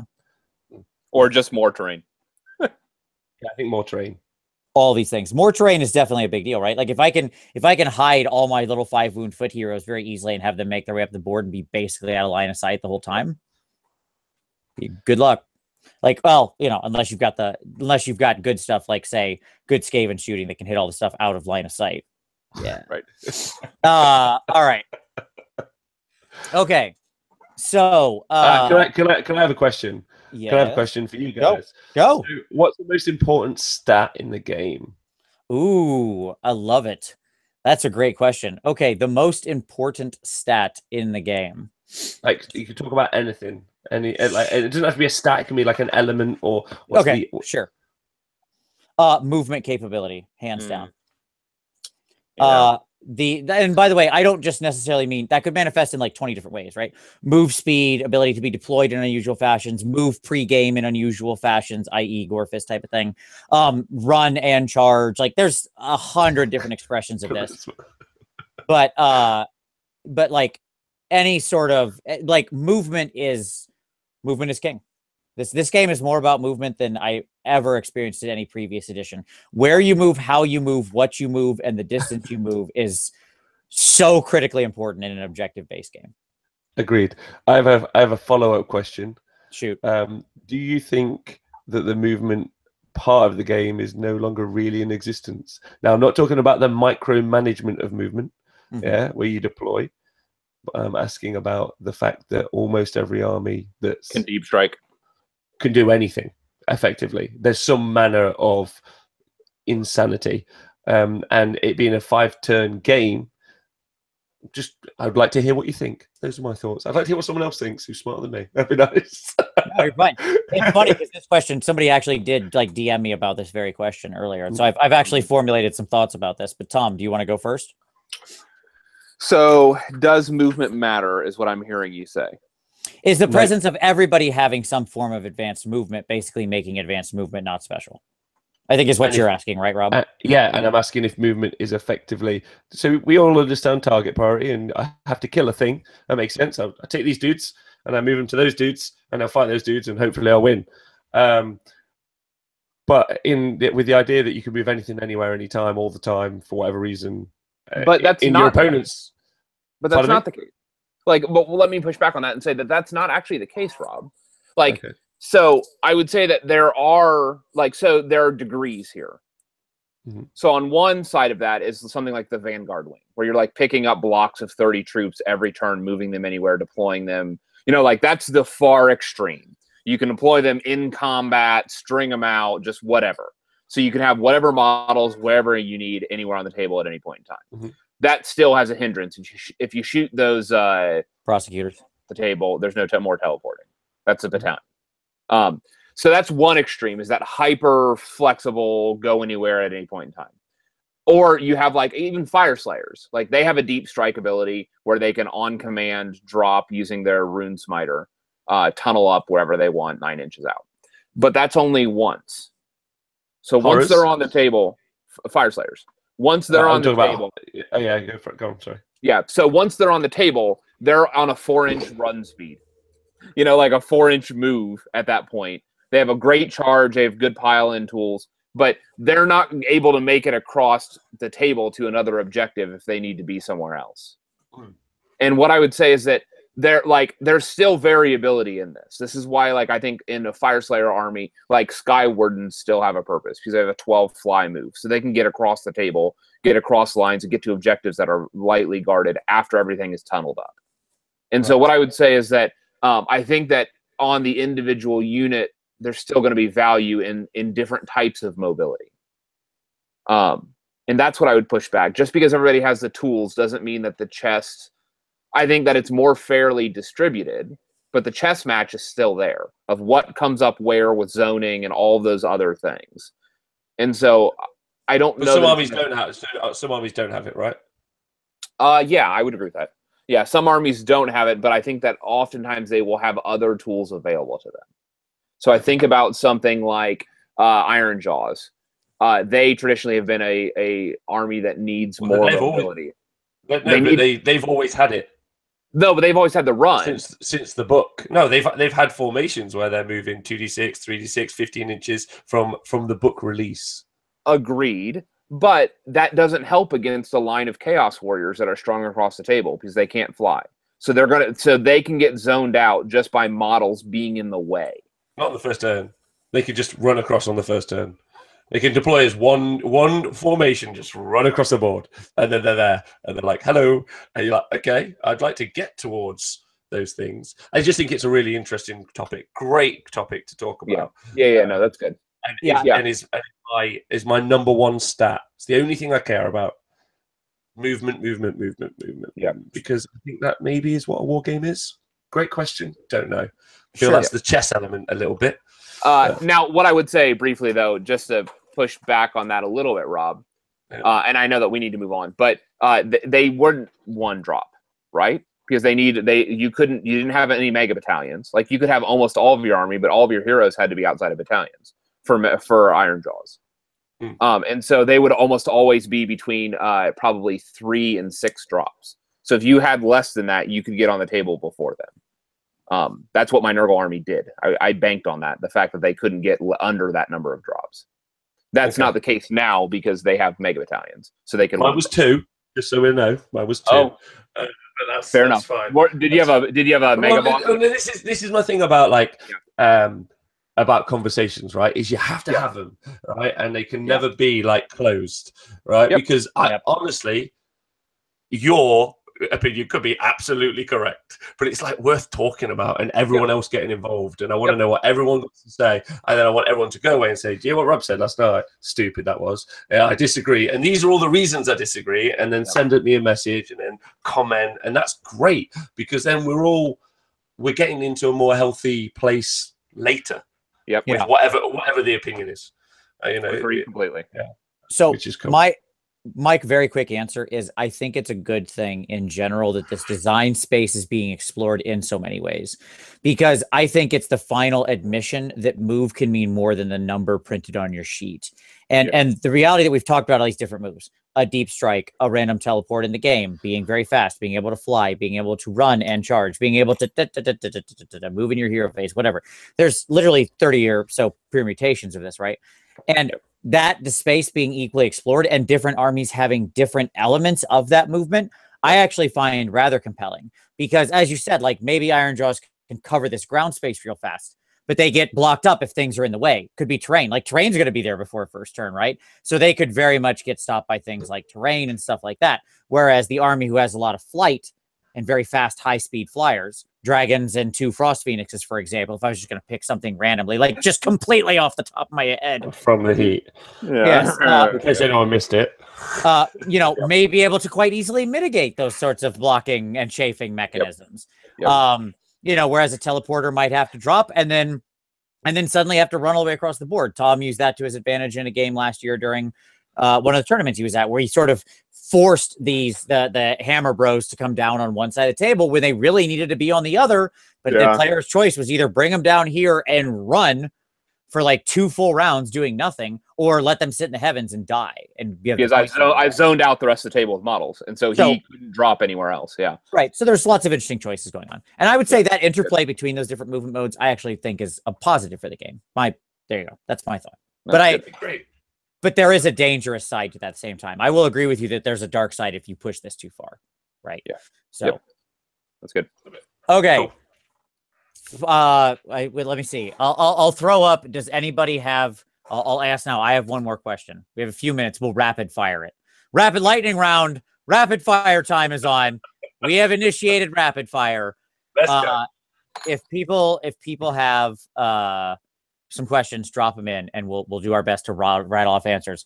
Our first question to get it going: new armies should always have a new aesthetic, meaning no release ever mimics the old aesthetic. If there's a new army, if there's a new dark elf type thing, high elf type thing, screw the old aesthetic. It's totally new stuff.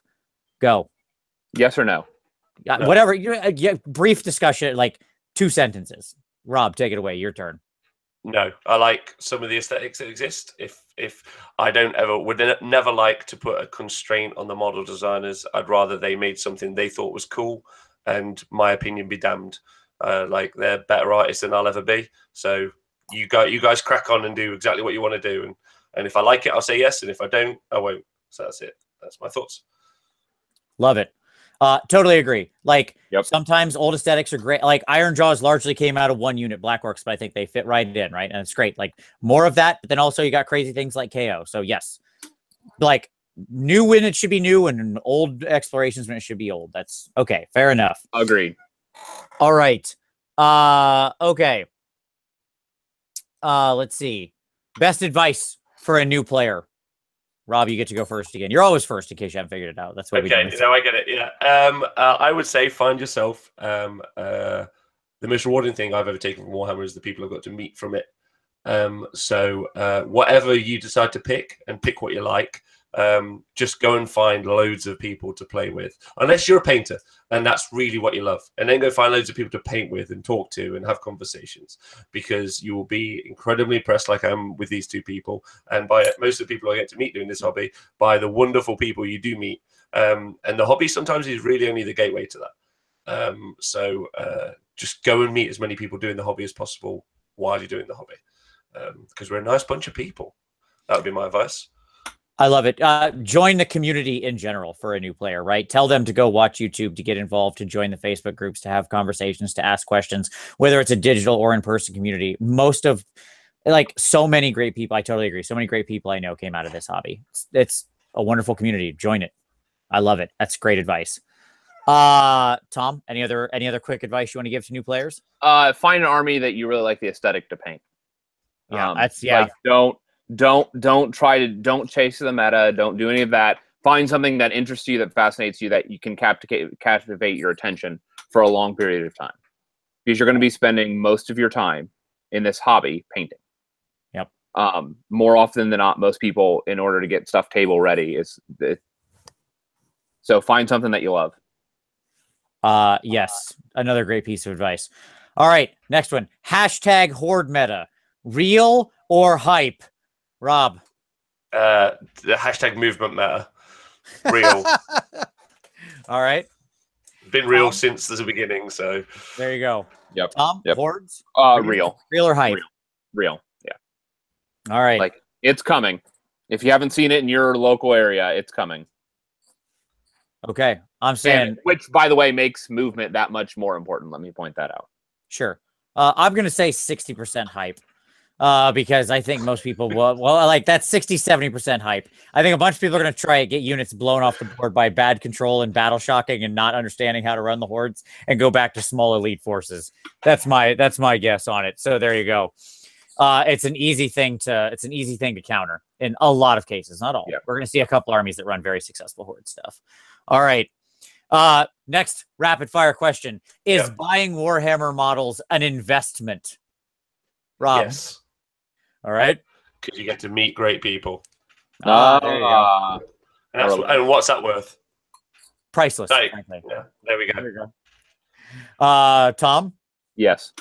The resale value is really good. Assuming you don't paint them crappily, then you knock your resale value down. I suppose it depends on... True. Oh no, my plans! My retirement fund! My grand plans for a dip sell army! Oh no. On the flip side, if you become an internet personality, you can sell them for more. Oh dear. All right. So there's your ranter, Rob. Thankfully, my days are behind me. All right, and so then I think we'll close out here. Let's see. We'll do two more quick questions. More terrain variety, good or bad, and should terrain have more special rules, like more special rule terrain, like really special rule driven? Think like your Baleful Realm Gates, that level, as opposed to just like this thing provides cover or something like that. Okay. More scenery, yes, because I want to, when I'm on the tabletop, it's my pathway to imagination. Even when I'm trying to win a game, I like it's a gateway to the fantasy books that I read growing up and still read now as an adult. So I want more, yes, always. And you can build them yourselves. You can get loads of different companies. So that, I mean, that's out there. And there's the special rules, as long as it's handled delicately with intent for purpose. Like, give me a reason as to why it needs to exist, and then I'm on board. If it's just because I want to, then I'm never into that. I like there to be reasoning behind things. Yeah, for me, I like simple terrain sort of explorations, like things that you can really keep in your head. This thing does this very simple thing, right? And like, I only want a few pieces on the board that are like, have some sort of complicated bespoke rules. Like, I use Baleful Realm Gates in almost every game. We use them to teleport around because they make the board really fun in big multiplayer chaos games. And like, people will shove models through there. I love watching people send like big 10 and 20 wound heroes and like monsters through a realm gate and then like roll that dice and hope they don't get a 1. That's an amazing moment in the game. But like, we've never remembered to roll that like die at the beginning of the turn for magical eruptions and stuff out of the realm gate. We just forget. There's too much extra stuff going on. You know, like the purpose-driven function of like, it is a gate, I walk through it, it teleports me, is obvious. You remember it, right? The other rule of like, it's roiling magic, there's no trigger for me to remember that. So like, appropriately triggered rules, I think are the key there. That's where I would sell it. All right. Okay. Final question, and then we'll call it a night. Ironjaw's best army or the greatest army ever made by the hand of man? Period. End of story. Rob, your call. Do you know what? There's only one person that thinks this, and obviously Paul Wagner and me, Spider-Fan Grotz, and you know it. You know it. Just accept it. Yep. Tom? I'm with Rob. No, Rob's spoken the truth here. Like, I have that top shelf, whether you know this or not, Rob, is Spider-Fang. I did not know that. That's great. Yeah, that whole one is Spider-Fang, yes. I have like 6 Arachnaroks or some ridiculous number. Not so, yeah, Paul. I admit that. But yeah, so yeah, Spider-Fang is the answer. Great. There we go. All right, and then myself. No, they are of course a great army, but they are of course the second best army, the best army of all time, obviously being Skaven. So there we go. That is the end of this. Which clan? Oh, all. Why limit yourself, my friend? The power of the Skaven is that we are the Horde. We have times behind us, Rob. Our resources are vaster. Our numbers are beyond the counting. There is nothing we cannot do and nowhere we cannot go. It's clear that Vince doesn't play a lot of match play. So, look, it's fine. Anyway, yeah, sure. I don't need tournament win validation to know that my army is the best. That's what I know. All right. So there you go. At any rate, thank you very much, Rob. Thank you to everybody who asked. I know there were questions that got asked we didn't get to. A little shout out to Will, who had some questions about narrative. There is a whole narrative discussion episode I'm planning that I want to do. So that is on the docket. Will is a huge narrative supporter, a huge narrative fan. By the way, I want to give a shout out, Will. You talked about narrative tournaments. You should reach out and look at Nova. Nova has an amazing narrative tournament that is really, really beautifully constructed and has a lot of support. So I want to see more people start running that. I want to see more narrative type tournaments like that when it's set up, because it is very narratively driven. They have councils and story and decisions, and there's backstabbing and payoffs. It's everything wonderful you want in a narrative game. So there you go. And we're gonna do a whole episode focused on that probably next month. But Rob, thank you very much, buddy. It has been an absolute pleasure. Thanks everyone watching. You guys are great. Thank you.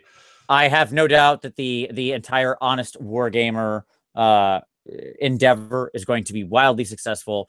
Rob is obviously a great person. I think we all owe him a debt of gratitude for it's the real story, man. Your face and your ambassadorship of Warhammer to the people. There are so many people who are probably in this hobby right now who change their opinion of this hobby because of the enthusiasm you shared with people every week, and I'm thankful to you for it. Well, then let's tell everyone about something cool and interesting. So, what Honest Wargamer great? It's definitely got a format. It's got a purpose and intent. Very excited about my Street Hammer series. I am. What would be the right way to describe me? I'm a git. I can't not sometimes talk with a little bit of subtext. Sometimes, if you listen to me, I'm basically sarcasm as a person. So when I was talking about that was because that's going to be an endeavor. I love Warhammer. I like you guys loads. I'd go as far as say I love you. And I like everyone watching, so I might try and make it even cooler than it is now. That's because I think or as cool as I think it is, and maybe represent that. That's one of the things. So, bit of Street Hammer. Let's do that. Nice. No one else knows about that yet in the world. There you go. You heard it here first. Warhammer Weekly exclusive. So, dun, dun, dun. All right, Rob. Thank you. Everybody watching, thank you. And as always, we'll see you next Wednesday.